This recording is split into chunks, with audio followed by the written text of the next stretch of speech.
Di video ini kita akan belajar materi structure multiple clause sentence bagian kedua part 1.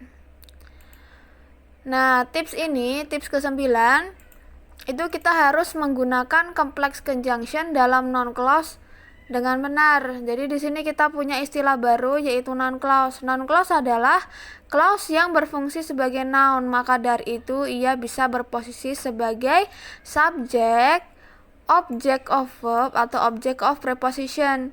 Bagaimana cara mengidentifikasi sebuah noun clause di dalam kalimat? Dilihat dari conjunction-nya. Jadi kalau conjunction-nya ini ada what, when, where, why, how, whatever, whenever, whether, if, that, dan teman-temannya, itu berarti klausa setelah adanya conjunction ini adalah noun clause. Jadi di sini ada contoh 3 kalimat di mana noun clause itu bisa difungsikan di dalam kalimat. Contoh yang pertama itu ada I know when he will arrive. Aku tahu kapan dia akan tiba. Jadi di sini ada noun clause dan noun clause-nya itu difungsikan sebagai object of verb. Nah, kita analisis dulu ya. Yang A itu sebagai subjek, no itu sebagai verb. Nah, di sini when he will arrive itu sebagai objek di dalam kalimat. Nah, jadi biasanya kalau di kalimat-kalimat yang sederhana, objeknya itu hanya berisi satu kata. Misalnya I eat banana. Nah, banana sebagai objek ya. Tapi kalau di sini objeknya itu berisi beberapa kata yang berbentuk clause, bukan berbentuk satu kata aja. Jadi lebih kompleks ya strukturnya. Kemudian ada kalimat kedua itu I am concerned about when he will arrive. Aku memperhatikan tentang kapan dia akan tiba. Jadi di sini ada I itu sebagai subjek, am concerned itu sebagai verb, about itu sebagai preposition, dan di setiap preposition itu pasti terdapat object of preposition. Nah, object of preposition itu berisi keluarganya noun atau pronoun. Nah, di sini ada noun clause. Nah, sebagai object of preposition. Jadi, noun yang saya maksud itu tidak hanya berisi satu kata aja, tetapi juga bisa serangkaian kata yang berbentuk klausa seperti ini ya. Jadi ada subjek, ada verb, ada preposition, kemudian noun clause-nya berfungsi sebagai object of preposition. Kemudian contoh yang ketiga, when he will arrive is not important.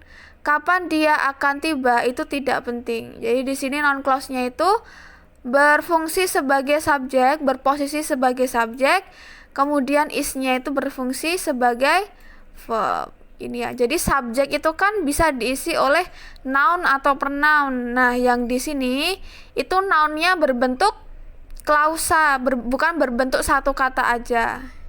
Ya, jadi subjek atau objek bisa diisi oleh noun. Nah, noun yang dimaksud bisa berupa satu kata atau serangkaian kata yang berbentuk klausa. Jadi gitu ya. Bisa berfungsi sebagai object of verb, object of preposition atau subjek.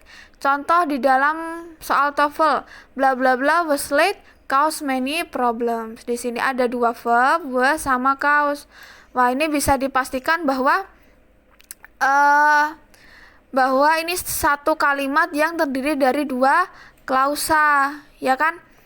Nah, karena di sini verbnya itu ada dua dan bagian yang hilang itu ada di depan, jadi kemungkinan dari bagian yang hilang sampai late itu merupakan subjeknya. Nah, kita cari pilihan jawaban yang bila digabungkan dengan kata-kata was late itu bisa menjadi noun clause. Nah, maka kita membutuhkan conjunction di sini dan subjek ya. Nah, pilihan jawaban yang benar adalah yang A, karena A itu berisi that sebagai conjunction dan he sebagai subjek gitu. Jadi he itu merupakan subjek dari verb was. Kemudian that he was late sepanjang ini merupakan subjek dari verb yang cause gitu. Jadi masing-masing verb itu memiliki subjek gitu.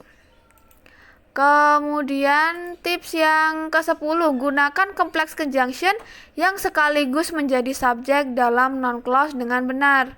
Nah, jadi beberapa conjunction dalam noun clause bisa berfungsi sekaligus sebagai subjek dari clause. Jadi maksudnya adalah conjunction ini who, whoever, what, whatever, which, whichever, selain dia menjadi conjunction di dalam kalimat, dia juga bisa berfungsi sebagai subjek. Jadi dalam satu kata ini mengandung dua fungsi ya, sebagai conjunction iya, sebagai subjek iya. Oke, kita lihat contohnya. Di sini ada 3 kalimat. Kalimat yang pertama, I do not know what is in the box. Nah, di sini ada noun clause. Noun clause what is in the box. Conjunctionnya what. Nah, di sini conjunction what. Setelah conjunction what itu tidak ada subjek, langsung is ya. Verb.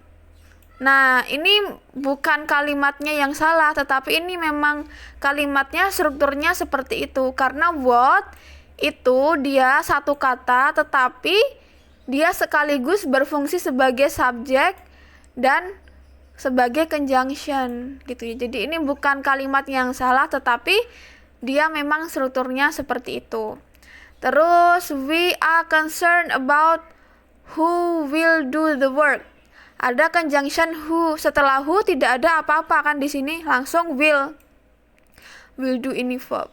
Nah, who itu selain sebagai conjunction, dia juga bisa sebagai subjek. Jadi di dalam satu kata berfungsi dua sekaligus ya. Jadi tidak usah heran jika menemukan pola kalimat yang seperti ini yang tidak ada subjeknya. Kemudian kalimat yang ketiga, ini noun clause-nya berfungsi sebagai subjek di dalam kalimat. Whoever is coming to the party must bring a gift. Siapapun yang datang ke pesta itu harus membawa sebuah hadiah. Whoever conjunction yang berfungsi sekaligus sebagai subjek, maka di sini is coming langsung verb itu tidak apa-apa karena subjeknya itu sudah diwakilkan oleh whoever ini. Gitu. Contoh di dalam soal TOEFL, bla bla bla was on television made me angry. Nah, di sini ada was sama made, verbnya 2. Jadi kemungkinan kalimat ini tuh merupakan kalimat yang terdiri dari 2 klausa. Nah, dari bagian yang hilang sampai angry ini kan tidak ada conjunction ya. Maka kita pilih pilihan jawaban yang ada conjunctionnya loh, antara what sama when. Karena it sama the story bukan conjunction. Nah, karena was itu dia verb, maka dia butuh subjek. Tapi pilihan jawaban di sini antara what sama when itu tidak diikuti oleh sesuatu yang bisa dijadikan subjek. Nah, maka kita ingat bahwa ada conjunction yang dia itu bisa berfungsi sebagai conjunction sekaligus subjek. Nah, di sini ada what yang merupakan anggota kompleks conjunction noun clause yang spesial ini, maka kita pilih yang what. Sehingga kalimatnya berbunyi what was on television made me angry. Apa yang ada di televisi membuatku marah.